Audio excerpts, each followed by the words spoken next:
São criadas por lei, né? Autarquias e fundações da União, fundacionais, né? Engraçado que não está falando que está falando que as administrações diretas não precisam usar a lei de licitação e contratos. Ah, interessante. E os órgãos do poder, depois ele fala, os órgãos do poder legislativo e judiciário da União, do Estado Federal e os órgãos do poder legislativo dos municípios, quando no desempenho de função administrativa. Isso aqui são todas as pessoas que a lei de licitação abrange, né? Primeiro falou dos órgãos dos outros dois poderes, além do executivo, né? Daí ele fala que o municipal, o legislativo municipal também tem, principalmente no desempenho da função administrativa, né? Porque fazer contratos é basicamente administrativo, né? Os fundos especiais e os demais entidades controladas direta e indiretamente pela administração pública. Olha, aqui apareceu os indiretos, né? Os fundos especiais são dinheiros, trequinhos, são. Ah, esquece, nem quero pensar nisso. Mas basicamente esses caras também são. Tem que fazer licitação.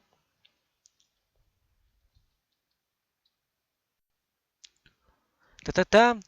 Não são abrangidas por esta lei a empresa pública, que é basicamente uma administração indireta, a sociedade de economia mista e as suas subsidiárias regidas pela Lei 13.303 de 2016, ressalvado disposto no 178 dessa lei. 178, ah? Acho que eu vou lá ver o que está escrito no 178, depois que eu ler dessa aqui. As contratações realizadas no âmbito das repartições públicas sediadas no exterior obedecerão às peculiaridades locais e aos princípios básicos estabelecidos nesta lei, na forma de regulamentação específica a ser editada por ministro do Estado. Nas licitações e contratações que envolvam recursos provenientes de empréstimo ou doação, oriundos de agência oficial de cooperação estrangeira ou de organismo financeiro de que o Brasil seja parte, podem ser admitidas. Olha, coisas estrangeiras, hein? Interessante. As coisas estrangeiras podem ser admitidas com condições decorrentes de acordos internacionais, né, aprovados pelo próprio Congresso Nacional, que é o Poder Legislativo, e ratificadas pelo Presidente da República. Interessante. Condições peculiares de seleção é a contratação constante das normas e procedimentos das agências ou dos organismos, desde que condições particulares, né, sejam exigidas para a obtenção do empréstimo ou doação também. O empréstimo e doação é importante para pagar, comprar coisas, sabe? Pagar os contratos. Não conflitem com os princípios constitucionais, desde que não conflitem com os princípios constitucionais, né? O link. Legalidade, impessoalidade, moralidade, publicidade e eficiência. Daí, sobre o parecer, né? Sejam indicados na respectivo contrato, empréstimo ou doação e tenham sido objeto de parecer favorável do órgão jurídico de contratante do financiamento previamente à celebração do referido contrato. Se você não entendeu, basicamente o parecer é um treco falando que esse contrato é viável, tá? Depois disso, tem a documentação encaminhada ao Senado Federal para autorização do empréstimo de que trata o parágrafo 3 deste artigo, deverá fazer referência às condições constitucionais que indicam na hipótese do referido parágrafo. As contratações relativas à gestão direta e indireta das reservas internacionais do país, inclusive as de serviços conexos ou acessórios a essa atividade, serão disciplinadas em ato normativo próprio do Banco Central do Brasil, assegurada a observância dos princípios estabelecidos na caput da Constituição. Daí, esta lei articula-se. Quer dizer, não se articula, falei errado. Esta lei aplica-se a quem? Quer dizer, na verdade não é de aplica-se a quem, é aplica-se a o que tipo de licitações, né? A alienação e concessão de direito real de uso de bens, né? Por exemplo, uma alienação, né, e concessão. Basicamente, alienação e concessão são tipos de serviços de dar as coisas, sabe? Ou retirar, dar, tirar as coisas, doar as coisas, esse tipo de coisa. Então, alienação e concessão de direito real de uso de bens. Bens, que tipo de bens? Né? Carros, tipo uma administração lá que ela tinha ela tinha, como que se diz? Como se diz, né? Exemplo simples. Uma administração vai lá e ela vai contratar. Ela tá vendo que ela não ficar usando os serviços de carros deles que eles têm não tá dando certo. Então eles vão lá e vão contratar um serviço de carro terceirizado. Daí o que, que eles vão fazer com os carros que eles já tinham comprado? Eles podem alienar, dar para outros órgãos e conceder para outros órgãos, ou eles podem tentar vender ele, né? Bom, A concessão, depois disso, dessa coisa de órgãos, também aplica-se a compra também, inclusive por encomenda. Também se aplica na locação de coisas também. Locação é os trecos mais caros de todos, porque basicamente os caras pagam a locação de prédios inteiros, daí a locação de prédios inteiros, você sabe quanto custa essa porra? Mais de tipo, todo mês os caras vão lá e pagam uns 100, sei lá, uns 160 mil reais, meu, é muito coisa. Porque eles lá alugam prédios inteiros, entende, né? Também aplica-se a concessão e permissão de uso de bens públicos. Prestação de também se aplica a prestação de serviços, inclusive as técnicos profissionais especializados. Também se aplica a obras e serviços de arquitetura e engenharia. Se aplica um monte de coisa, né? Basicamente, eu não estou vendo nenhuma diferença das coisas da Lei 866 até agora. Ou talvez, já que eu não estudei direito a Lei 866, eu que não esteja percebendo, né?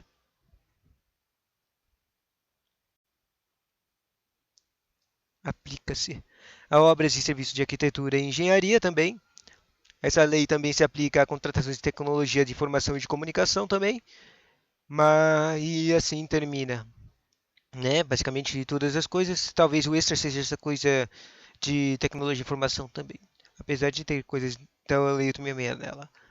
Daí não se subordina ao regime desta lei. Quem não se subordina?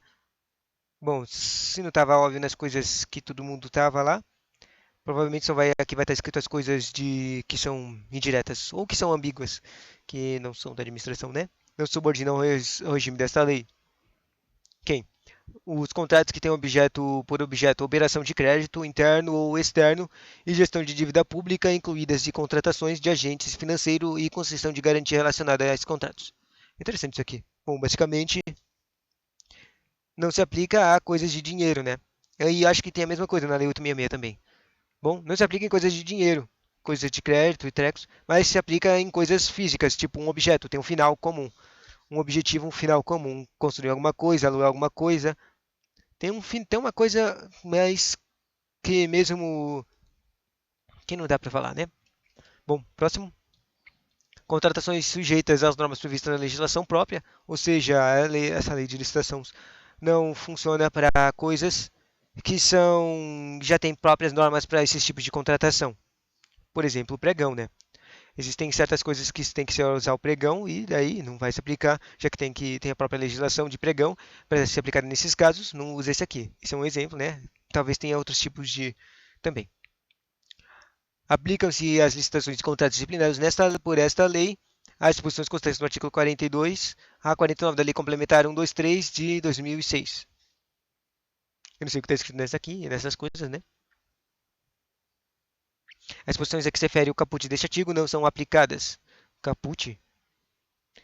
Quer dizer, já que eu não estou lendo, eu meio que não estou lendo o número, então eu não sei qual é o caput do que eu estou falando. No caso de licitação para aquisição, não é aplicado no caso. Deixa eu escrever aqui. Não. Não, as disposições não são aplicadas. No caso de licitação para aquisição de bens ou contratação de serviços em geral, ao item cujo valor estimado for superior à receita bruta máxima, por receita bruta máxima admitida para fins de enquadramento como empresa de pequeno porte. Também não se usa para, no caso de contratação de obras e serviços da engenharia, as licitações cujo valor estimado for superior à receita bruta máxima admitida para fins de enquadramento como empresas de pequeno porte. Também não se usa para obtenção de benefícios a que se refere o caput deste artigo e fica limitada às microempresas e às empresas de pequeno porte que no ano calendário da realização da licitação ainda não tenham celebrado contratos com a administração pública. E também cujos valores somados extrapolem a receita bruta máxima admitida para fins de enquadramento como empresa de pequeno porte, devendo o órgão ou entidade exigir do licitante declaração de observância desse limite de licitação. Parece interessante, parece que tem um tipo de licitação dependendo do porte da empresa que está sendo contratada. Bom, nas contratações, na verdade faz sentido isso. Quando eu li agora, pô, 2 segundos atrás não tinha sentido mais. O basicão é que quando contrata o treco, ela tem que ter uma prerrogativa de ela conseguir fazer o contrato, né? Daí imagina que uma empresa de pequeno porte vai lá e se inscreve para participar de uma licitação de uma obra super gigante. Basicamente, se ela não fizer um monte de contratações, ou seja, aumentar o próprio porte dela, ela não vai conseguir fazer o contrato, entendeu? É basicamente isso que faz com esse tipo de pensamento, faz sentido essa coisa que eu acabei de ler. Próximo, nas contratações com prazo de vigência superior a um ano, será considerado o valor anual do contrato na aplicação dos limites previstos nos parágrafos 1 e 2 deste artigo. Basicamente, está falando de limites de valores que são usados, certo? E como é que se calcula o limite para fazer nessas trecos, no prazo de vigência do contrato, né? Ou seja, o tempo que vai ser gasto, o valor que vai ser gasto, ou o tempo. Basicamente, junta, fala, multiplica todas as limitas, multiplica por 12, né? Faz as mensalidades de um ano, e depois, vendo o valor, você aplica o treco de limites, né? Pelo menos eu acho que é isso que ele quer dizer aqui. E isso foi as disposições do artigo 1 a 4. Demora tanto para ler o artigo 1 a 4, né? Depois disso, vamos lá para aquele artigo 178. Só para ver. O artigo 178, que é basicamente o finalzão. No artigo nas disposições finais. Não. No Portal Nacional de Contratações. Só para ler de novo. Não são abrangidas essa lei as empresas públicas solidárias de economia mista e as suas subsidiárias, regidas pela Lei 13.000, ressalvado o exposto no 178. Daí, 178 está escrito o quê?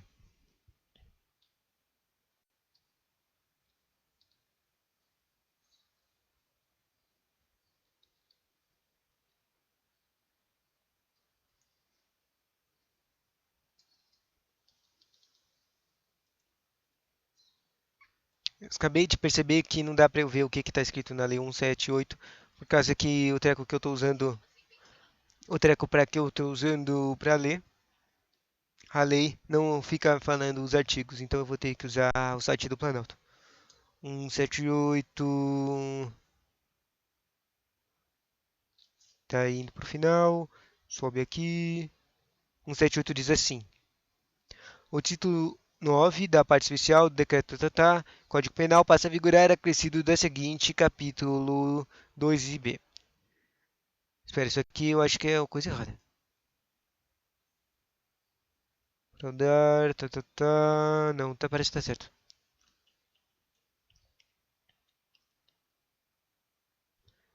Parece que na parte desse treco do artigo 108, ele chama capítulo de alterações legislativas. Ou seja, são os artículos que falam coisas que são alteradas em certos outros códigos, outras leis. Elas, nesse capítulo de alterações legislativas da Lei de Licitações, ela muda alguns artículos da Lei de Código de Processo Civil e também, no caso aqui da 178, ele muda sobre crimes. Ela muda os artículos que estão lá no Código Penal de crimes de licitação. Vamos ver o que mudou lá na lei de crimes de licitação e contratos. Basicamente, está escrito sobre o crime de contratação direta e ilegal, né? Porque, como você viu, toda licitação é basicamente uma competição entre pessoas que servem e podem terminar o contrato. Para a economicidade da administração também, né? Eficiência, economicidade e qual é o terceiro E mesmo? Efetividade, que consegue terminar, né? Bom, daí nunca pode ter uma contratação direta, tá? Contratação, se acontece um crime de contratação direta ilegal, o que acontece? Quer dizer, primeiro, definição. Admitir, possibilitar ou dar causa à contratação direta fora das hipóteses previstas em lei. Qual é a pena? 4 a 8 anos de reclusão e multa. Próximo crime, frustração de caráter competitivo da licitação. Ou seja, os caras deram vantagem a outras pessoas ou prejudicaram outras pessoas, né, no processo licitatório, da competição licitatória. Daí, definição disso é frustrar ou fraudar com o intuito de obter para si ou para outra vantagem decorrente de adjudicação de objeto de licitação o caráter competitivo do processo licitatório. Isso aqui é engraçado porque esse aqui no próprio texto está escrito o intuito de obter para si ou para outra em vantagem. Tipo, normalmente estava escrito que só causar dano era um treco. E tipo, se o cara. E se o cara só quiser prejudicar uma pessoa? Ele não está recebendo tipo de vantagem, né? Bom, eu acho que tem um crime para isso. Mesmo a reclusão mesmo a pena do contratação ilegal. Depois, crime de patrocínio de contratação indevida. Patrocinar direto ou indiretamente interesse privado perante a. Pode ser indireto também, isso é interessante. Da administração perante a administração pública, dando causa à instauração de licitação ou à celebração de contrato cuja invalidação vier a ser decretada pelo Poder Judiciário. Pena reclusão de 6 meses a 3 anos e multa. Crime de modificação ou pagamento irregular de contrato administrativo. Isso aqui é o quê? É admitir, possibilitar ou dar causa a qualquer modificação ou vantagem, inclusive prorrogação contratual em favor de contratado durante a execução dos contratos celebrados com a administração pública sem autorização em lei, no edital da licitação ou nas respectivos instrumentos contratuais, ou ainda pagar fatura com preterição da ordem cronológica de sua exigibilidade. Pena, reclusão de 4 a 8 anos e multa. O engraçado aqui é que todos têm multa, né? Crime de perturbação do processo licitatório. O que, que é isso? É impedir, perturbar ou fraudar uma realização de qualquer ato do processo licitatório. Qualquer parte, entendeu? Quando ele diz qualquer ato, quer dizer qualquer parte do processo licitatório. Tipo, imagina que existem certas pessoas que querem entrar no processo licitatório. Daí essa pessoa vai lá e acaba impedindo ela ou perturbando ela para ela entrar no processo licitatório e daí acaba o prazo e ela acaba não conseguindo entrar, né? Bom, próximo treco. Outro crime é a violação de sigilo de licitação. Esse aqui é o quê? Devassar o sigilo da proposta apresentada em processo licitatório ou proporcionar a terceiro e ensejo ou de devassá-lo. Esse aqui é um crime com detenção ao invés de reclusão. Acabei de perceber que eu não falei direito a pena do perturbação de processo licitatório, né? Esse aqui, a pena é menor, né? É detenção, 6 meses a 3 anos e multa. E na violação de sigilo também é detenção de 2 anos de 2 anos a 3 anos e multa. O afastamento do licitante, o crime de afastamento de licitante. Isso aqui é crime? Interessante. Afastar ou tentar afastar do licitante por meio de violência, grave ameaça, fraude ou oferecimento de vantagem de qualquer tipo. Acho que isso aqui cai mais naquela coisa que eu fiquei usando como exemplo toda hora, né? A pena é. Esse aqui tem parágrafo único, né? A pena é de reclusão de 3 a 5 anos e multa. E tem mais uma coisa. Além de pena correspondente à violência, né? Porque no caso aqui ele falou do meio de afastar a pessoa era usar a grave violência por violência ou a ameaça, né? Uma pena de, ou seja, quando o cara faz uma violência é tipo outro crime. Então ele é pego com dois crimes ao mesmo tempo, entende? E tem um parágrafo único. Incorre na mesma pena que se abstém ou desiste de licitar em razão de vantagem oferecida. Ou seja, até a pessoa que se vantageou, mesmo que ela não tenha, isso aqui é o quê? Isso é corrupção passiva. Como é que é isso aqui? É que tem os crimes administrativos, né? De corrupção passiva e corrupção direta. Quer dizer, eu esqueci o nome da segunda corrupção. Basicamente, o passiva é quando é um terceiro e o direto é quando o próprio servidor da administração que faz a corrupção, entende? Daí, nesse caso aqui, o cara é passivo por causa que o cara está aceitando está participando de um crime e ele sabe que ele, claro que ele tem que, é óbvio que a administração conclui que ele sabia que isso era crime, né? Então, ele incorre na mesma pena de ter reclusão de 3 a 5 anos. Fraude em licitação ou contrato. Mas na verdade isso aqui seria mais tipo uma pessoa que é responsável pelo, pela fazer a competição licitante lá da própria empresa, vai lá e recebe uma vantagem para ele mesmo sabotar a própria empresa dele, né? Basicamente, isso aqui. Pelo menos é a única coisa que eu consigo criar a imagem. Próximo crime é a fraude de licitação ou contrato. É a fraudar em prejuízo da administração pública, licitação ou contrato dela decorrente mediante edital ou nos instrumentos contratuais. E tem esse aqui é o mais interessante dos crimes porque ele tem um monte de hipóteses, né, de fraudação. Fraudar e prejuízo que fraudar. Daí o que vai acontecer quando você fraudar? Vai criar um prejuízo à administração. Isso é o resultado da sua fraude. Mas o que você está fraudando para ser considerado um crime de fraude de licitação ou contrato? Você está fraudando uma licitação ou um contrato, que são as duas coisas que aparecem na Lei 14.133 de licitação e contrato, né? Dela decorrente. Daí ele fala os meios que são considerados fraudes. Se você fraudar através de entrega de mercadoria ou prestação de serviços, com qualidade ou em quantidade diversas as previstas no edital ou nos instrumentos contratuais, ou seja, foi pago um valor que não corresponde ao que foi entregue, entendeu? Segundo, uma fraude de fornecimento, como verdadeira ou perfeita, de mercadoria falsificada, deteriorada, inservível para consumo ou com prazo validado, ou seja, foi pago pela verdade a falsidade. Segundo, terceiro, quer dizer, uma fraude através de a entrega de uma mercadoria por outra, ou seja, comprou uma coisa, mas entregou outra coisa. Tipo, eu comprei um. Qual é o nome das marcas de arroz, né? Eu comprei um Abril. Não, vai, a Vivista. Eu comprei uma Abril, mas me entregaram uma Veja. Engraçado, parece até coisa de. Parece até coisa de esponja, esses nomes. Bom, depois disso, outro método de fraude é a alteração de substância, qualidade ou quantidade da mercadoria ou serviço fornecido. Outro método de fraude é o qualquer meio fraudulento que torne injustamente mais onerosa para a administração a proposta a execução do contrato. Isso aqui eu não entendi. Bom, a pena desse cara aqui é reclusão 4 a 8 anos e multa. Tem mais três ainda, tem mais três, tá? O próximo crime é a contratação inidônea. Só para entender melhor, o que é inidônea? In, né? Quando sempre usa o in quando é uma coisa contra, ruim. Ou extra, o ao contrário da coisa. Idônea é o, acho que pelo que eu me lembro, é justo. Bom, inidônea significa não é adequado, que não convém, que não goza da boa fama, que não possui idoneidade. Ou seja, não convém à administração fazer esse contrato, entende? Contratação inidônea é admitir a licitação de empresa profissional declarado inidôneo. É a pena de reclusão de 1 ano a 3 anos de multa e celebrar contrato com empresa ou profissional declarado inidôneo. Então, parágrafo único dessa contratação inidônea.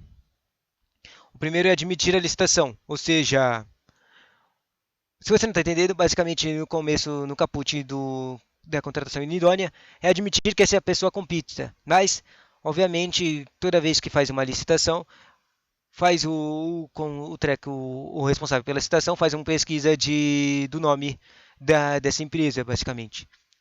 E a pessoa que está com o nome sujo, né? Tipo, ela não paga os o imposto de renda ou os impostos de contratação, sei lá, qualquer coisa ruim aí. Daí ela vai estar com o nome sujo e ela seria inidônea e ela não poderia participar da contratação, entende? A menos que ela pode limpar o nome dela, lá, pagar as dívidas dela e trecos, e daí ela ficaria limpa e poderia participar da licitação. Mas enquanto ela estiver com o nome for inidônea, ela não pode participar. Então, se a pessoa admitisse ela participar, enquanto ela estivesse com o nome inidôneo, isso seria um crime. Daí, no segundo ponto, passou ainda mais. A pessoa que foi lá e estava trabalhando inidoneamente, participou do processo competitivo de licitação, ela acabou terminando o contrato. Ela celebrou um contrato com a empresa ou profissional declarado inidôneo. Ou seja, o cara da licitação ajudou mais ainda isso aí. E acabou contratando essa empresa inidônea. Daí aumentou o contrato, entendeu? Daí vira reclusão de 3 a 6 anos e multa. Depois, parágrafo único, incidindo a mesma pena do caput deste artigo. O caput é o de só admitir o carinha que é inidôneo participar da competição. Aquele que o quê? Ele é declarado inidôneo, ou seja, uma empresa que estava inidônea. Vem a participar da licitação e, na mesma pena do parágrafo 1, que é o celebrar o contrato, aquele que, declarado inidôneo, vem a contratar com a administração pública. Na verdade, eu não entendi. O que é isso aqui? O que parágrafo 2 quer dizer, meu? Tipo, incide na mesma pena, mas. Incide na mesma pena o quê? Não tô entendendo. Não tô entendendo. Porque o 2 está escrito praticamente a mesma coisa que está escrito. Tá falando que é a mesma coisa do 1, do caput e do parágrafo 1. Não tô entendendo. Talvez crie uma ideia aqui. Apesar de que esses portugueses dessa frase, dessa crime aqui, me confundiu. Acho que, tipo, no primeiro é o servidor público, sabe? Ou seja, o cara que é participante da administração pública. E o segundo é o próprio particular, sabe? A pessoa profissional e a empresa que é contratada. Daí ela está falando que é mesmo apenas que estão assim, desse profissional especializado ou a empresa contratada, também vão ser punidinhas. Próximo, crime, impedimento indevido, que é o impedimento indevido? É obstar, impedir ou dificultar injustamente a inscrição de qualquer interessado nos registros cadastrais ou promover indevidamente a alteração, suspensão ou cancelamento do registro do inscrito. Por que isso é importante? Porque a pessoa tem que se inscrever para poder participar da competição de licitação e ganhar a licitação e ser contratada pela administração, entendeu? Bom, pena, reclusão de 6 meses a 2 anos e multa. E, finalmente, chegou no último crime.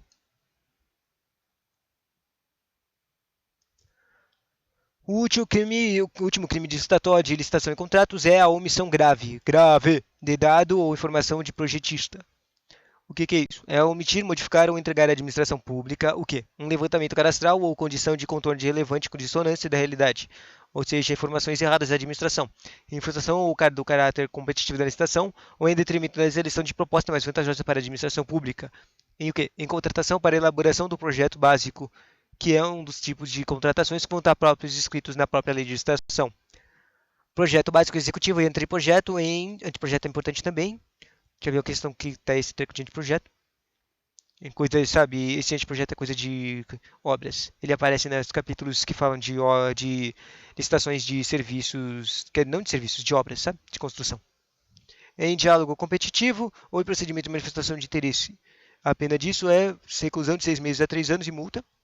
Esse aqui tem dois parágrafos extras um, e um, e um parágrafo, um artículo extra dessa omissão.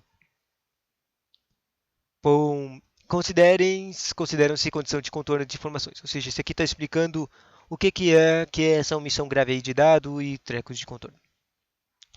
Considera-se a condição de contorno, as informações e os levantamentos suficientes necessários à definição de solução de projetos dos respectivos preços pelo licitante, incluindo sondagens, topografia, estudos de demanda, condições ambientais e demais elementos ambientais e pacientes considerados requisitos mínimos ou obrigatórios em normas técnicas que orientam a elaboração de projetos.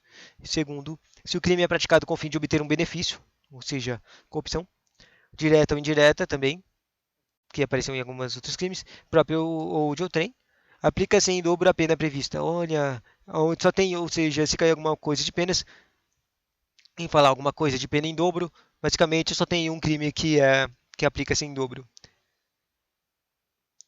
Quando o fim é benefícios, na omissão grave de informação de projetista. Bom, daí o segundo parágrafo, artículo, quer dizer, pena de multa combinada aos crimes previstos neste capítulo seguirá a metodologia de cálculo prevista neste código e não poderá ser inferior a 2% do valor do contrato licitado ou celebrado contratação direta. Ou seja, eles colocaram um mínimo de valor, uma porcentagem mínima, importante, né? Sempre que tem coisas mínimas e máximas, isso é importante saber. Uma porcentagem mínima de valor de multa, que é 2%, licitado ou contrato. E assim termina o 178. Eu até estou confuso porque que eu li a 178, né?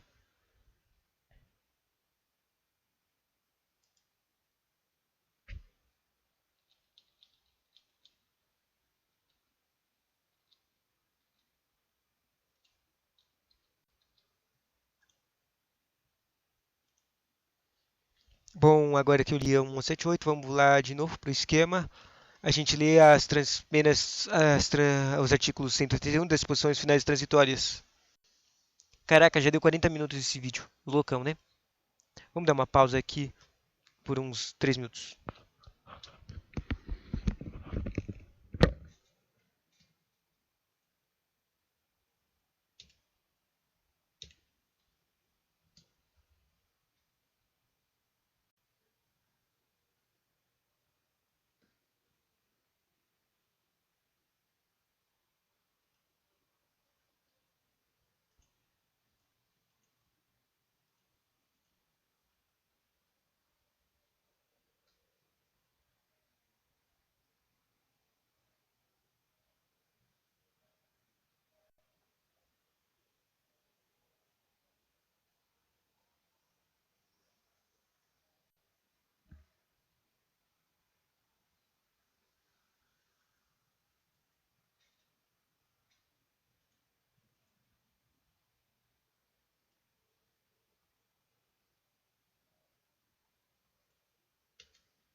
Bom, acabou a pausa. Acabou que a pausa foi mais de 7 minutos, loucão, né? Vamos lá, três posições, três histórias. E agora sem comentários, porque senão demora demais a coisa, meu. Posições finais transitórias.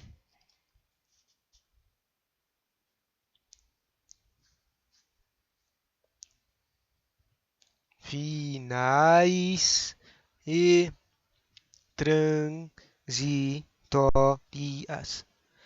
Eu vou tentar terminar isso aqui em mais 1 hora só. Bom, é impossível, né? Tipo, demorou 10 minutos para comentar, mais 40 minutos só para ler o artigo 168. Demorou demais isso aqui, meu. Ou seja, provavelmente vou ter que fazer em 2 partes isso aqui. E eu só vou fazer o vídeo até 1 hora, tipo mais 1 hora. Vai dar umas 2 horas e 10 minutos, eu acho. Vamos lá. Disposições transitórias e finais.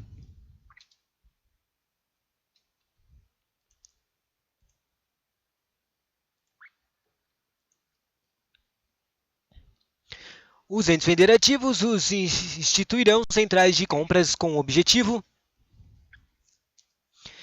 de realizar compras em grande escala para atender aos diversos órgãos e entidades sob sua competência e atingir as finalidades desta lei.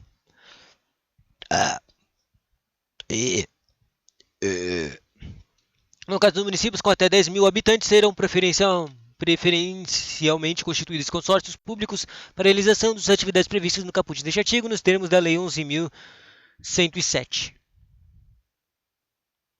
O Poder Executivo Federal atualizará a cada dia primeiro pelo Índice Nacional de Preços do Consumidor Amplo Especial, o IPCA e de eletrônico, sabe? Ah, na verdade, parece que não é eletrônico, não. Índice de Preços do Consumidor Amplo Especial Eletrônico. ou por índice que venha a substituí-lo, os valores fixados por esta lei, os quais serão divulgados no PNCP.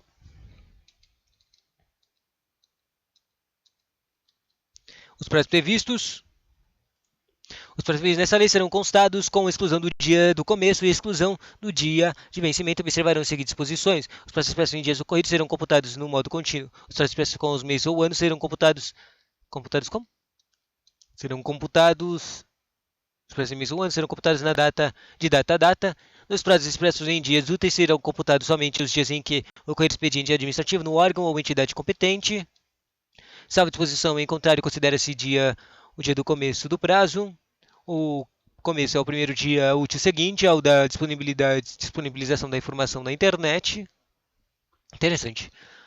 Contado também, o primeiro dia é a data da juntada dos autos do aviso de recebimento quando a notificação for pelo Correios.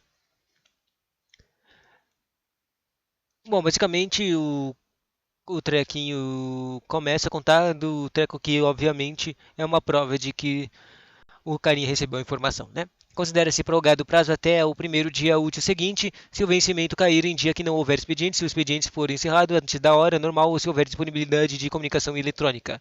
Na hipótese do inciso 2 do caput deste artigo, se no mês do vencimento não houver o dia equivalente àquele no início do prazo, considera-se como termo o último, como termo interessante, termo, a palavra termo, como termo o último dia do mês, Aplica-se as disposições dessa lei no que couber e, na sua ausência de normas específicas, ou as convênios, acordos, ajustes e outros instrumentos congêneres celebrados por organização e entidade da administração pública na forma estabelecida em regulamento do Poder Executivo Federal. Aplica-se às licitações aos contratos regidos pela Lei 13.300, junto de 30 de junho de 2016, as disposições do capítulo parte especial do decreto 2.848 do Código Penal. Interessante. Aplica-se as disposições dessa lei, subsidiariamente a Lei 8987 de 95, 11.079 de 2004 e Lei 1232 de 2010. Acho que essas aqui são basicamente outras leis, tipo de licitação, sabe? Aplica-se a leis hipóteses previstas na legislação que façam referência expressa à Lei 866. Legal.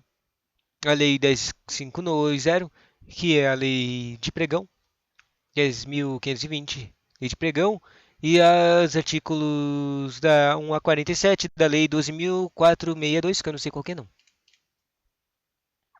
O contrato, cujo instrumento tenha sido assinado antes de entrada em vigor desta lei continuará a ser regido de acordo com as regras previstas na legislação revogada. Por que será que vai ser continuar escrito na legislação revogada, hein? Até o decurso do prazo de que trata o inciso 2 do caput do artigo 193, a administração poderá optar por licitar ou contratar diretamente de acordo com a lei ou de acordo com as leis citadas no referido inciso, e a opção escolhida deverá ser indicada expressamente no edital ou no aviso ao instrumento de contratação direta, vedada a aplicação combinada desta lei, com as citadas no referido inciso do inciso 2 do capítulo do artigo 193, tá?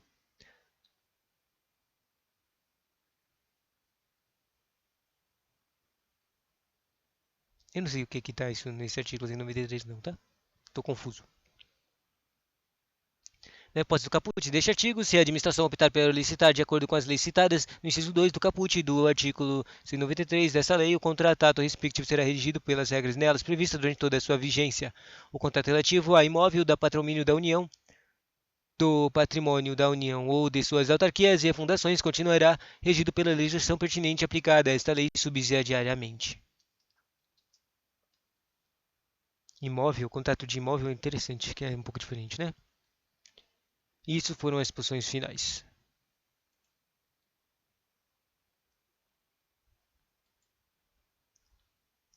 E agora vamos ler direto. A gente não fica falando números. Eu não gosto de falar números quando eu leio as leis, mas por isso que eu estou usando esse aplicativo aqui, esse treco aqui, que não tem os artículos da lei, não está escrito parágrafo único, não está escrito inciso, não está escrito parágrafo extra, só está o texto inteiro da lei direto. Mais rápido.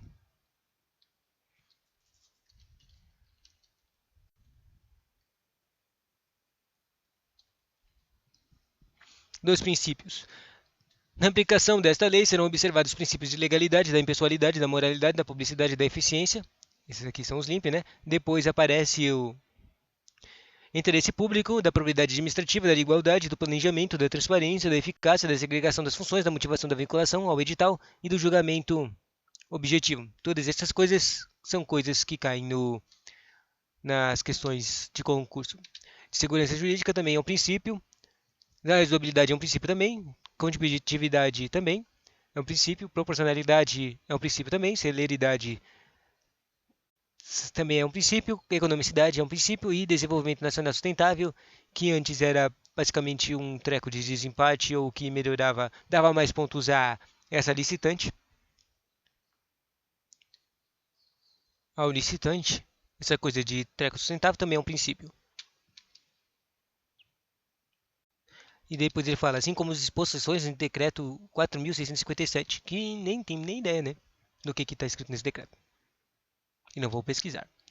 Das definições dos princípios. Para os fins dessa lei, consideram-se, quer dizer, não são definições dos princípios, na verdade, são definições de várias coisas que aparecem aqui na lei. Provavelmente são coisas tipo o que é a licitação, o que é um contrato, o que é um órgão. Bom, o primeiro é a definição de órgão. Órgão é o quê? Órgão é a unidade de atuação integrante da estrutura da administração pública. Entidade é a unidade de atuação dotada de personalidade jurídica. A administração pública é a administração direta e indireta da União, dos Estados, do Distrito Federal e dos municípios, inclusive as entidades com personalidade jurídica de direito privado, sob controle do poder público, e as fundações por ele instituídas ou mantidas.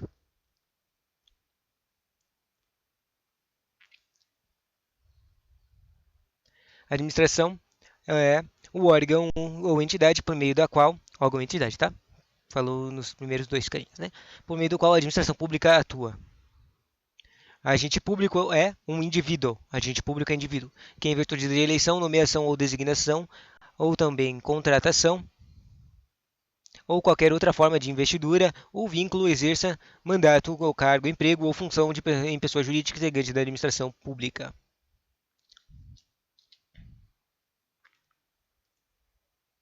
A autoridade é o agente público dotado de poder de decisão.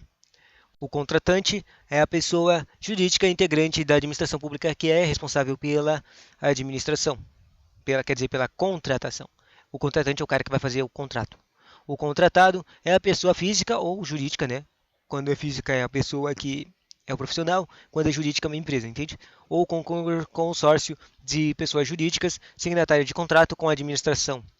O licitante é a pessoa física ou jurídica ou consórcio de pessoas jurídicas que participa da manifestação, intenção de participar do processo licitatório, ou manifesta uma intenção de participar do processo licitatório, que é basicamente uma competição, né? Sendo-lhe equiparável para os fins dessa lei o fornecedor ou o prestador de serviço que, em atendimento à solicitação da administração, oferece proposta.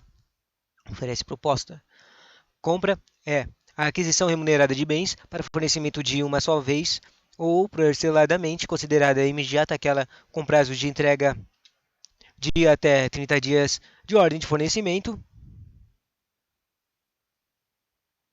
30 dias de ordem de fornecimento. Interessante essa coisa de compra que tem um prazo aqui na definição. Hein?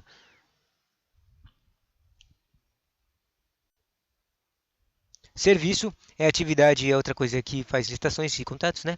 Serviço é atividade ou conjunto de atividades destinadas a obter determinada atividade intelectual ou material de interesse público.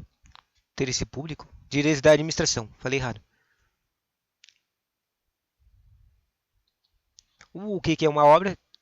É toda atividade estabelecida por força da lei como privativa das profissões de arquiteto ou engenheiro. Isso é uma obra e que implica intervenção no meio ambiente por meio de um conjunto de harmônico de ações que agregadas formam um todo que inova o espaço físico da natureza ou acarreta alteração substancial das características originais do bem imóvel.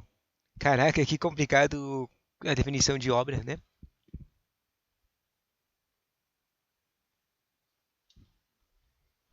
O que são bens e serviços comuns? Aqueles cujos padrões de desempenho de qualidade podem ser objetivamente definidos pelo edital, por meio de especificações usuais de mercado. Bens e serviços especiais são aqueles que, por sua Alta heterogeneidade ou complexidade não podem ser descritos na forma do inciso 13, que basicamente é o teco de comuns, tá? Do caput deste artigo, exigido justificativa prévia de contratante. O que são serviços e fornecimentos contínuos? São serviços contratados e compras realizados pela administração pública para a manutenção da atividade administrativa decorrentes de necessidades permanentes ou prolongadas. Se você não entendeu, os serviços serviços de fornecimentos contínuos e é para manutenção. Essa palavra-chave é manutenção. Basicamente são coisas que são contratadas para que o treco funcione direito.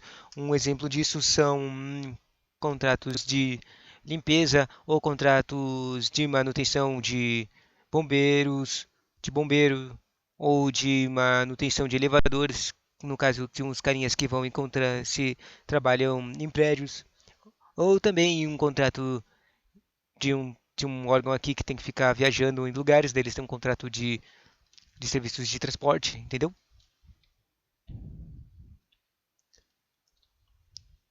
Os serviços contínuos com regime de dedicação exclusiva de mão de obra são aqueles cujo modelo de execução contratual exige, entre outros requisitos, que os empregados do contratado fiquem à disposição das dependências do contratante para a prestação de serviços. O contratado não compartilhe os recursos, esse aqui é o contratado especial, tá? Não compartilhe os recursos humanos e materiais disponíveis de uma construção para a execução simultânea de outros contratos. Não pode compartilhar. O contratado possibilite a fiscalização pelo contratante quanto à distribuição e supervisão de recursos humanos alocados aos seus contratos. Depois, esses três aí. Fiscalização, não, os materiais não são divididos. E terceiro, as pessoas que são contratadas pelo terceirizado e esse terceirizado, essas pessoas ficam na próprio local. Bom? Depois, definição de serviços não contínuos ou contratados por escopo. O que é isso? É aqueles que impõem a contratado o dever de realizar a prestação de um serviço específico em período pré-determinado, podendo ser prorrogado desde que justificadamente pelo prazo necessário à conclusão. Serviço especializado são os serviços técnicos de natureza predominante intelectual, são aqueles realizados em trabalhos relativos a, daí tem algumas definições do que são esses relativos. Esses especializados são estudos técnicos, planejamentos, projetos básicos e projetos executivos. Esses são os especializados. Também são especializados aqueles que são para fazer pareceres, perícias ou avaliações em geral. Também são especializados aqueles de assessorias, consultorias técnicas e auditorias financeiras e tributárias. Também são especializados aqueles de fiscalização, supervisão e gerenciamento de obras e serviços. Importantíssimo, né? Também são especializados aqueles de patrocínio ou defesa de causas judiciais e administrativas. E também são especializados aqueles de treinamento e aperfeiçoamento de pessoal. Também são especializados aqueles de restauração de obras de arte. Esse tem até legislação especificada para esse tipo de especialização, né? E de bens de valor histórico. O que eu quero dizer é que tem especialização de como é que é contratada essas pessoas de restaurações, tá? Aqui nos próprios artigos, né?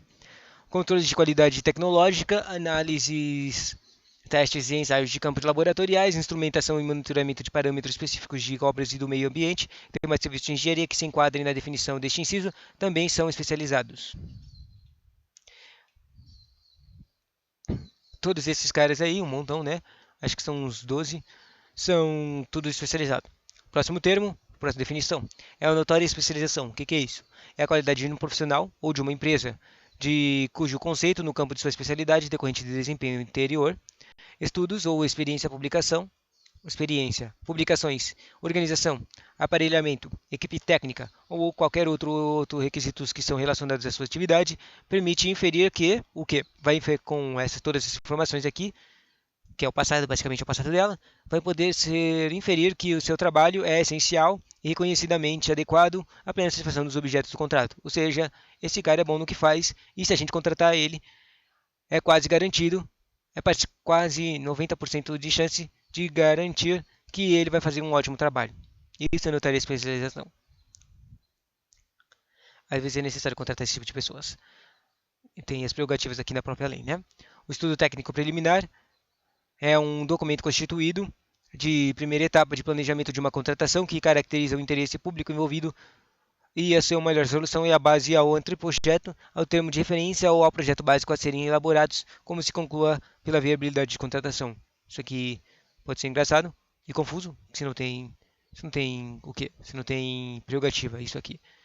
Basicamente, imagina que você, que a administração quer fazer uma escola, mas eles querem fazer uma escola em um local lá, em um local específico. Daí, eles não podem, né, fazer o treco diretamente, treco. Eles têm que primeiro chamar alguém para fazer um projeto. Esse projeto é o anteprojeto aqui. Ele vai fazer um projeto básico, treco.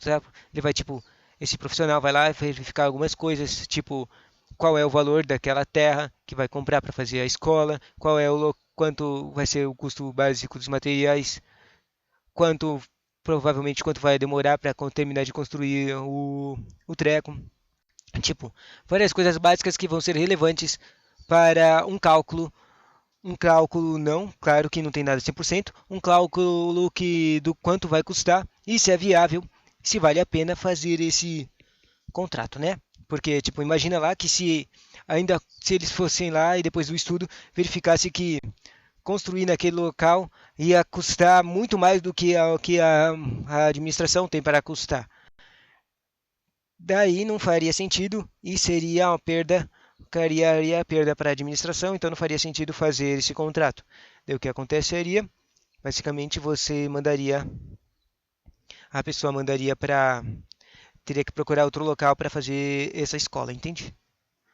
Também existe outra possibilidade, tipo que o local que ia construir a escola, na verdade, era um local com alguma das restrições de não construir, de não construções. Por exemplo, tem uma fauna específica que não pode ser, que a construção lá destruiria a vida dela, ou outros exemplos disso, né? Tem algum material lá que não pode ser mexido, risco de desabamento, né? Esse tipo de coisa. O que é serviço de engenharia? É toda atividade ou conjunto de atividades destinadas a obter uma determinada utilidade intelectual ou material, de interesse para a administração e que não enquadrados no conceito de obra que se refere ao inciso 12 do caput deste artigo são estabelecidos por força da lei como privativas das profissões de arquiteto, engenheiro ou de técnico especializado de que compreendem dessas coisas aí de serviço de engenharia compreende o quê? Serviço comum de engenharia,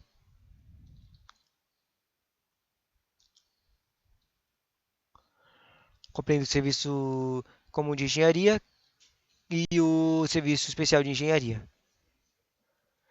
Daí o termo de serviço comum de engenharia é explicado com todo serviço de engenharia que tem por objeto ações objetivamente padronizáveis e em termos de desempenho de qualidade e manutenção de adequação e de adaptação de bens imóveis com preservação das características originais dos bens.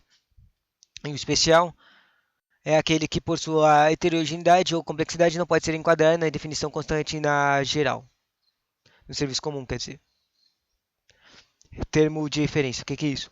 É um documento necessário para a contratação de bens e serviços que deve conter os seguintes parâmetros de elementos descritivos: uma definição do objeto, ou seja, a finalidade, incluídas na sua natureza também, os quantitativos também, o prazo de contrato também, e se for o caso, uma possibilidade de prorrogação. Ou seja, definir basicamente tudo que quer e os meios necessários para chegar a esse fim. Fundamentação de contratação. Também tem que ter a fundamentação da contratação no termo de referência. Eu já vi questão sobre esse termo de referência. O termo de referência também tem que ter a fundamentação do contrato, que consiste na referência aos estudos técnicos e preliminares correspondentes, ou quando for possível, divulgar esses estudos no extrato das partes que não contiverem informações sigilosas.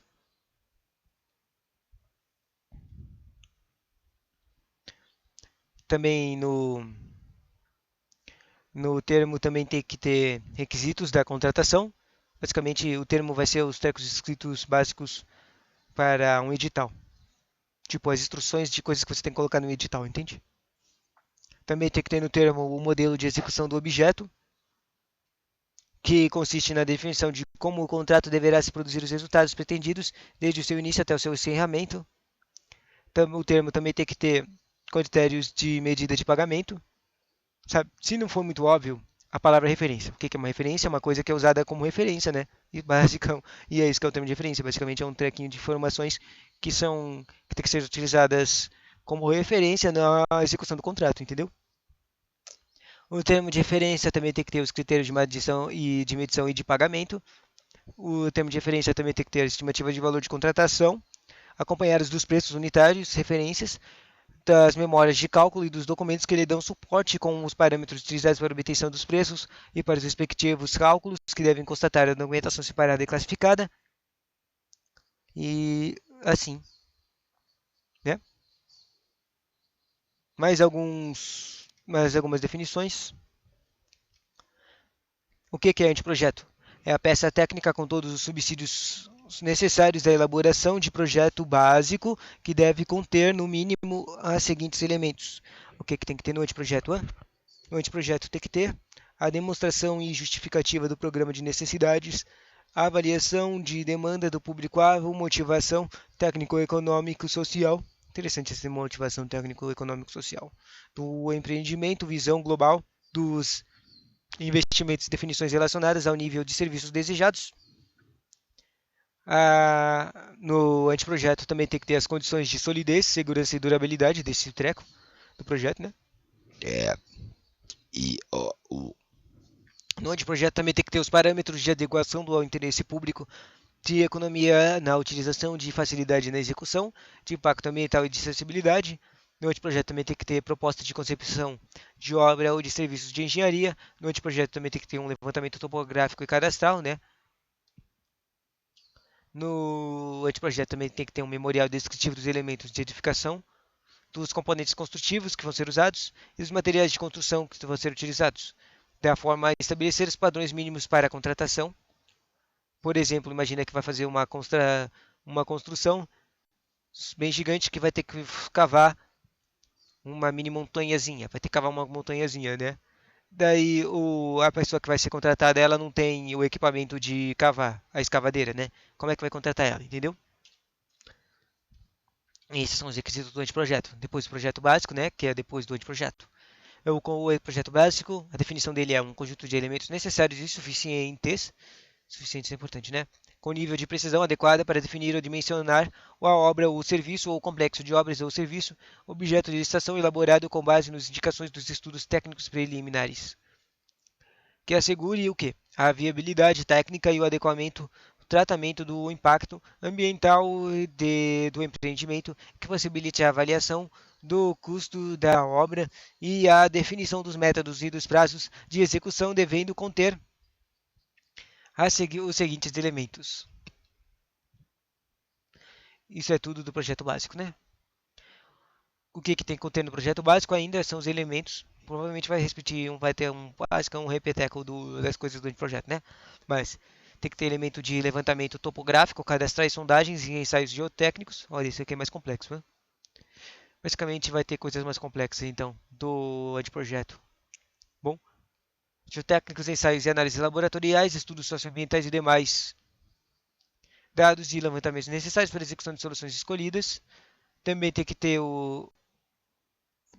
soluções técnicas globais e localizadas suficientemente detalhadas, de forma a evitar, por ocasião da elaboração do projeto executivo e da realização das obras de montagem, a necessidade de reformulações ou variantes quanto à qualidade e ao preço ou ao prazo inicialmente definidos. Também tem que ter identificação dos tipos de serviços a executar, que tipo de trabalho vai ter que fazer, né? E dos materiais e equipamentos que vão ser necessários ser usados, né? A incorporar a obra, bem como suas especificações, de modo a assegurar os melhores resultados para o empreendimento e a segurança do executiva. Na utilização do objeto para os fins a que se destina, considerados os riscos e os perigos identificáveis, sem frustrar a caráter competitivo para a execução.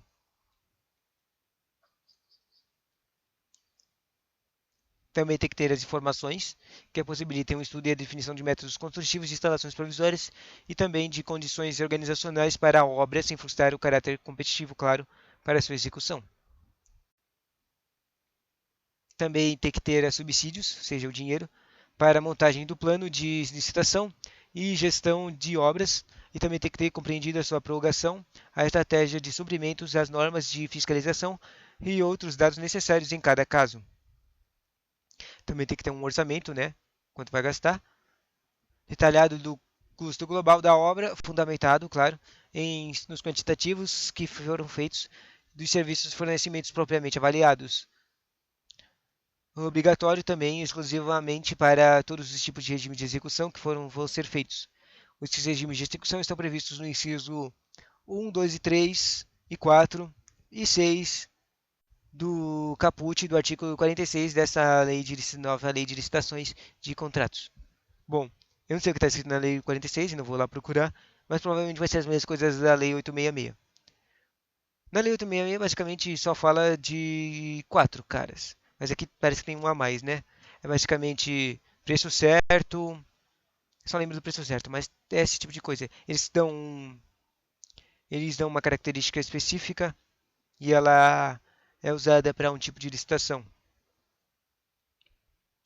Preço certo, esse tipo de coisa, entende? Finalmente terminou esses elementos aqui. Agora, a definição do que é um projeto executivo. É mais complexo do que o projeto básico, tá? É um conjunto de elementos necessários e suficientes à execução completa da obra, com o detalhamento das soluções previstas também. No projeto básico, a identificação de serviços, de matérias e equipamentos a serem incorporados à obra, bem como suas especificações técnicas de acordo com as normas técnicas pertinentes. O que é matriz de riscos? São as cláusulas contratuais, são cláusulas, sabe, de cláusulas escritas no contrato para os riscos da contratação que vai acabar desfazendo o contrato, entende? Bom, são as cláusulas contratual, definidora de riscos e de responsabilidades que vão ser pagas entre as partes e caracterizadora do equilíbrio econômico financeiro inicial de contrato em termos de ônus financeiro decorrente do evento supervenientes à contratação, ou seja, supervenientes que não podem ser controlados, você entende? A contratação contendo no mínimo as seguintes informações. Esses trecos de matriz de riscos vão ter que ter informações de cláusulas e outras coisas. Na matriz de riscos tem que ter a listagem de possíveis eventos sobrevenientes, a assinatura do contrato que possam causar o impacto em seu equilíbrio econômico, financeiro e previsão eventual necessidade de prorrogação do termo aditivo por ocasião de suas ocorrências.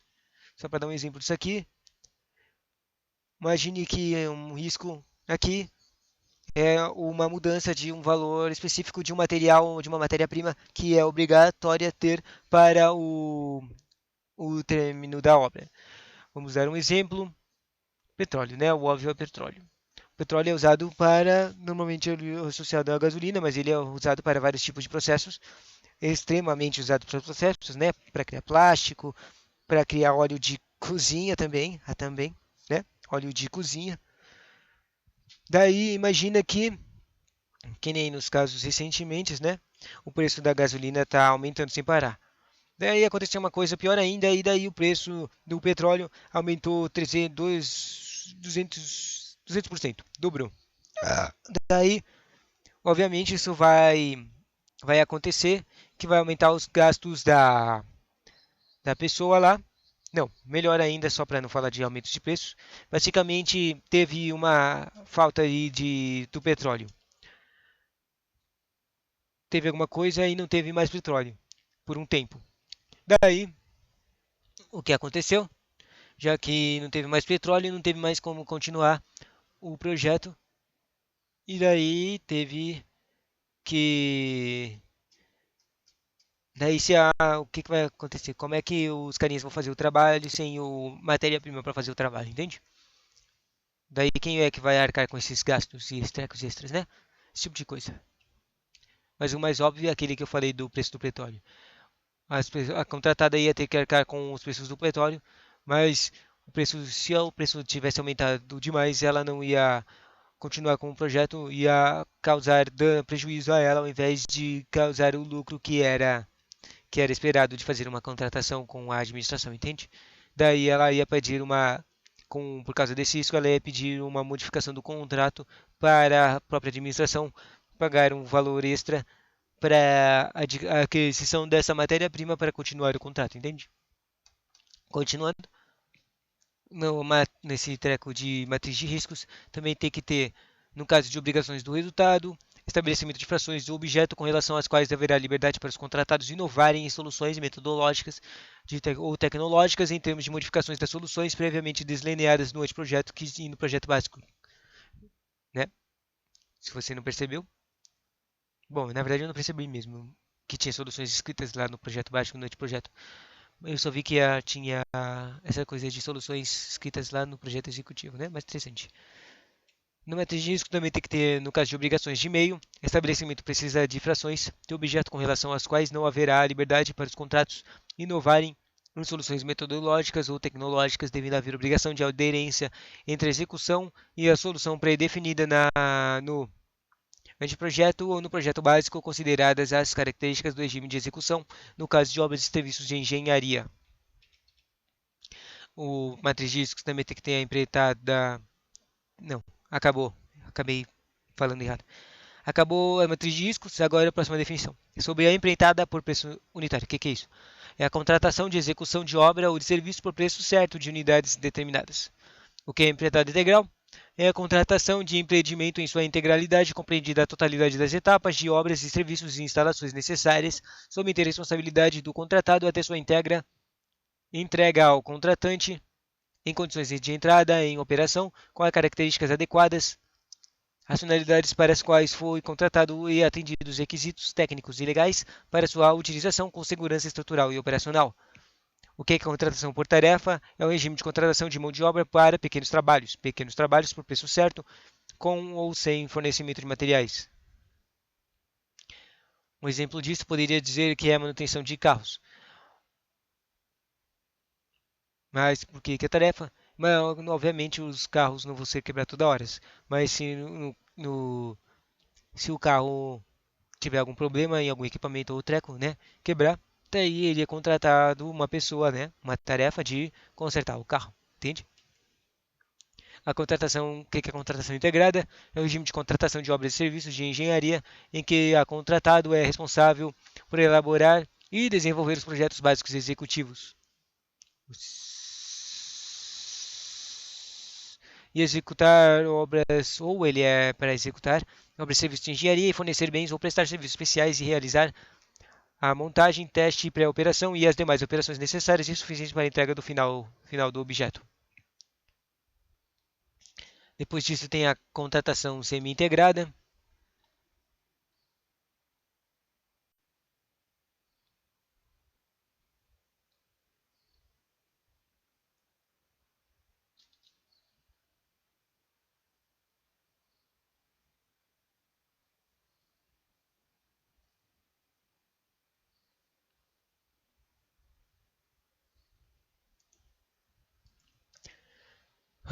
Como é a contratação semi-integrada, é um regime de contratação de obras e serviços de engenharia em que é o contratado responsável por elaborar e desenvolver projeto executivo, executar obras e serviços de engenharia e fornecer bens ou prestar serviços especiais e realizar montagem, teste, pré-operação e as demais operações necessárias e suficientes para a entrega final do objeto. O que é fornecimento e prestação de serviço associado? É o regime de contratação em que, além de fornecimento do objeto, o contratado especializa-se por sua operação, manutenção ou ambas por tempo determinado. O que é a licitação internacional? É uma licitação processada em território nacional, no qual é admitida a participação de licitantes estrangeiros também, com a possibilidade de cotação de preços de moeda estrangeira, ou licitação na qual o objeto contratual pode ou deve ser executado em todo ou em parte em território estrangeiro. O que é serviço nacional? É serviço prestado em território nacional nas condições estabelecidas pelo Poder Executivo Federal. O que é produto manufaturado nacional? O produto manufaturado nacional produzido no território nacional de acordo com o processo produtivo básico com as regras de origem estabelecidas pelo Poder Executivo Federal. Sabe esses termos aqui que eu estou falando agora? Eles são basicamente utilizados para desempate, porque existem, eu não lembro que parte está, mas existem regras de desempate contra os processos da competição licitatória. Daí, os que usa nas contratações licitatórias? O básico é coisas do Brasil, depois coisas de sustentabilidade e também coisas de inclusão. Ou seja, eles usam para desempatar se a empresa usa faz coisas boas para o mundo, sabe? Um exemplo é inclusão, incluir, fazer ela ser uma empresa inclusiva, E o segundo ponto é a matéria ser um produto nacional brasileiro, né? Porque a gente não quer que o nosso dinheiro vá para o estrangeiro, né? Esse tipo de coisa, entende? Bom, compra de produto manufaturado nacional também é um desses tipos de trecos. Depois eu agora tenho uma explicação do que é concorrência, né? Um tipo de modalidade de licitação para a contratação de bens e serviços especiais e também de obras e serviços comuns e também de especiais de engenharia, cujo critério de julgamento poderia ser, ele tem aqui especificações do que é o julgamento de concorrência, que são basicamente aquelas coisas que eu estava no treco, esqueci, não lembro qual que é que eu estava. É melhor técnica ou conteúdo artístico, é um tipo de julgamento. Conteúdo artístico é considerado? Eu acho que isso aqui não estava escrito, isso aqui é novo. Eu acho que isso aqui não estava escrito na Lei 866, não. Depois, o julgamento pode ser menor preço, o julgamento pode ser melhor técnica ou conteúdo artístico, o julgamento também pode ser técnica ou preço. Um, dois, três, quatro. E maior retorno econômico. Olha, eu acho que isso aqui é novo, esse maior retorno econômico. Quer dizer, isso aqui é a economicidade ou eficiência, né? Maior retorno econômico. Maior desconto. Maior desconto, interessante. Então, deu 6 tipos de julgamentos para a concorrência. O próximo modelo de licitação que tem aqui é o concurso. É o modelo de licitação para a escolha de um trabalho técnico, científico ou artístico, cujo critério de julgamento será o de melhor técnica ou conteúdo artístico e para a concessão de um prêmio ou remuneração ao vencedor. Depois disso, fala do método de licitação de leilão. O leilão é a modalidade de licitação para alienação, vender, sabe? De bens imóveis ou de bens móveis, inservíveis ou legalmente apreendidos a quem oferecer a maior lance. Isso aqui é interessante porque tá a mesma coisa da Lei 866. Basicamente, na Lei 866 quase nunca fala de leilão, só fala de leilão nesse caso aqui. O leilão só pode ser feito. Errei, na verdade.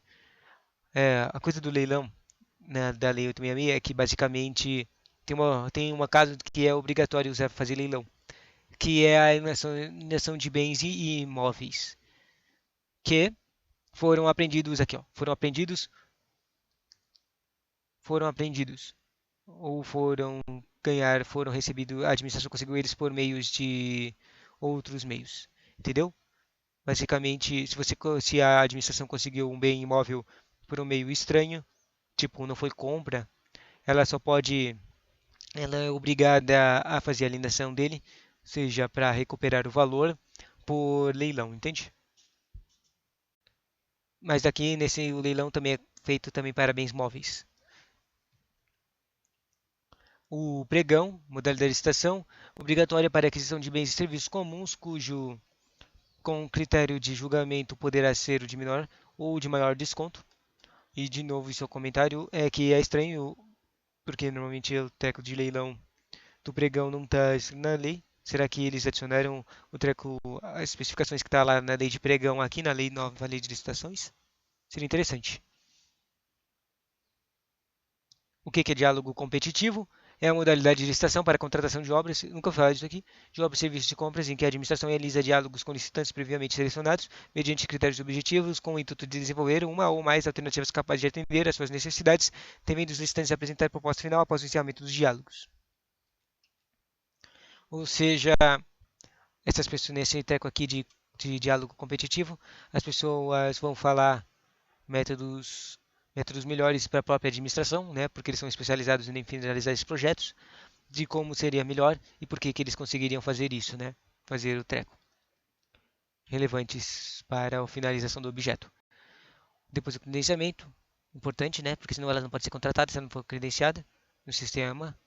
O que é credenciamento? É o processo administrativo de chamamento público em que a administração convoca interessados em prestar serviços ou fornecer bens para que, preenchidos os requisitos necessários, se credenciam no, no órgão ou na entidade para executar o objeto quando convocados. Pré-qualificação, procedimento seletivo. Pré-qualificação é o procedimento seletivo prévio à licitação, convocado por meio de edital, destinado à análise das condições de habilitação total ou parcial dos interessados ou do objeto. O sistema de registro de preços é o conjunto de procedimentos para a realização, tem um próprio capítulo inteiro para esse cara aí.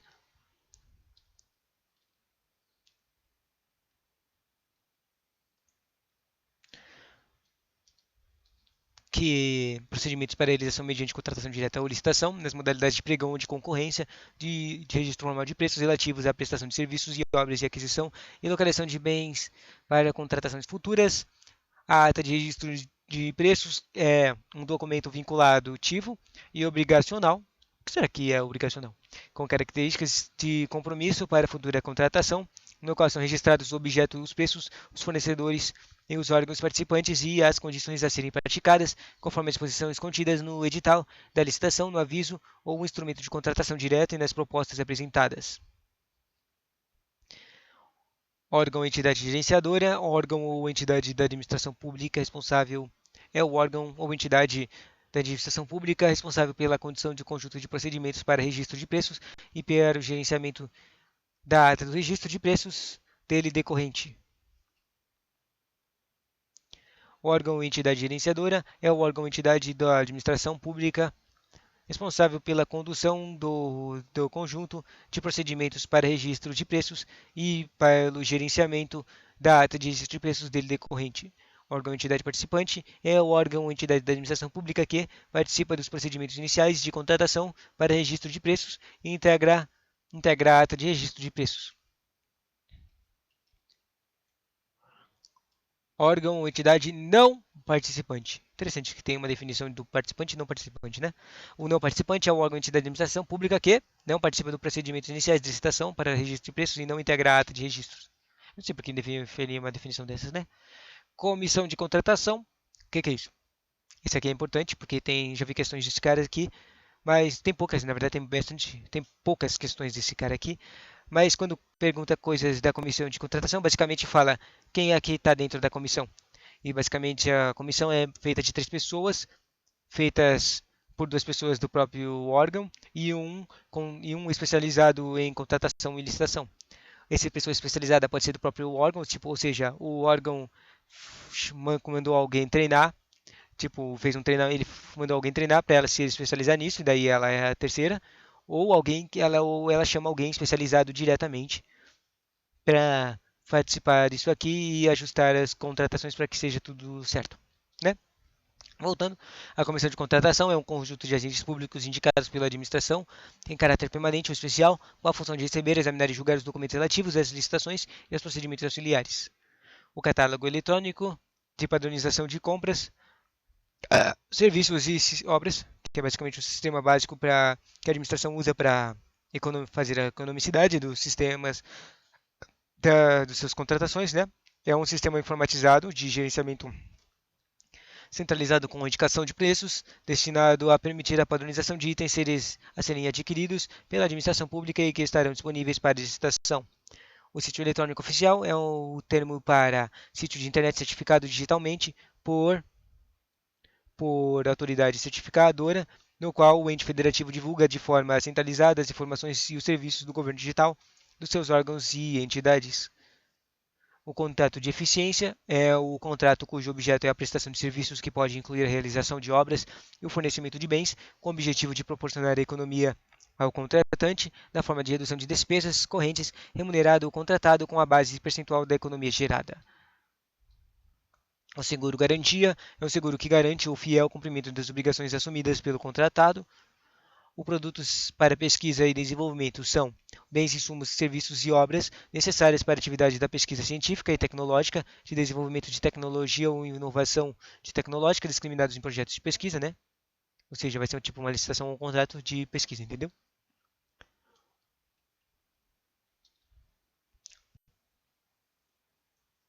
O sobrepreço, eu me acho que tinha esse termo na 866 também, nunca vi numa questão. O sobrepreço é o preço orçado para a licitação ou contratado em valor expressivamente superior aos preços referidos de mercado, seja por apenas um item, se a licitação ou a contratação for por preços unitários de serviço, seja de valor global de objeto. Se a licitação ou a contratação for por tarefa empreitada por preço global, ou empreitada integral, semi-integrada ou integrada.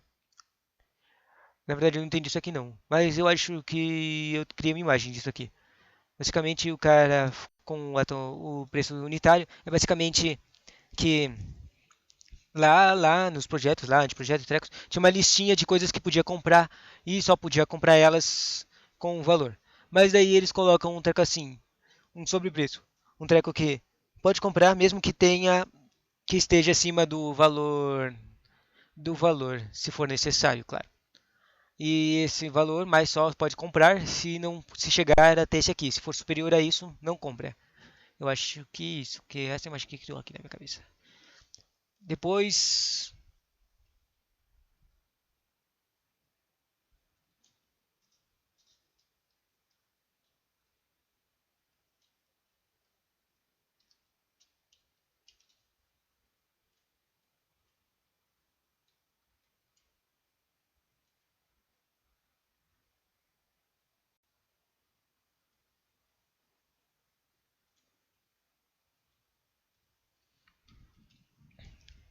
superfaturamento. O que é isso? É o dano provocado ao patrimônio da administração, caracterizado, entre outras situações, por deficiência na execução, dano, superfaturamento é dano interessante.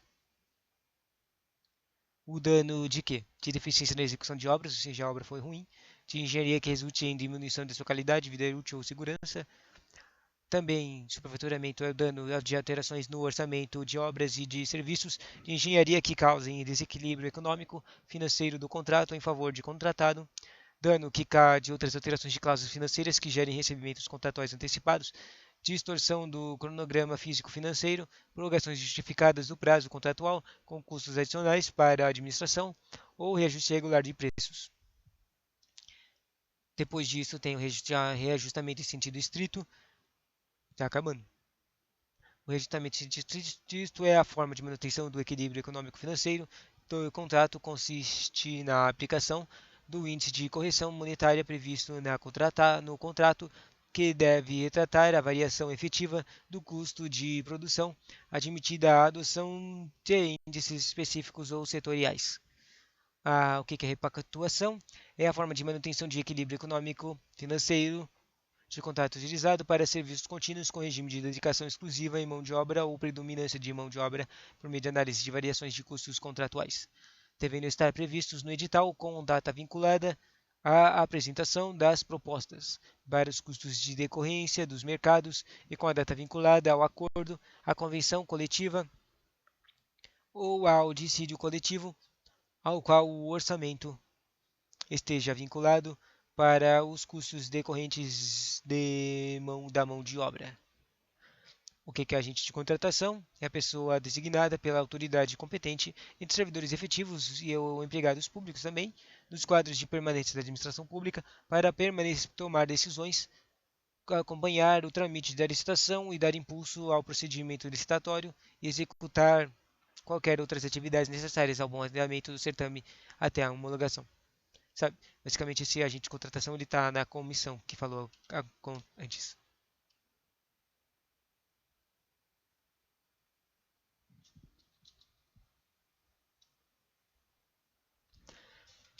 Quanto tempo deu de vídeo ainda? 94 minutos.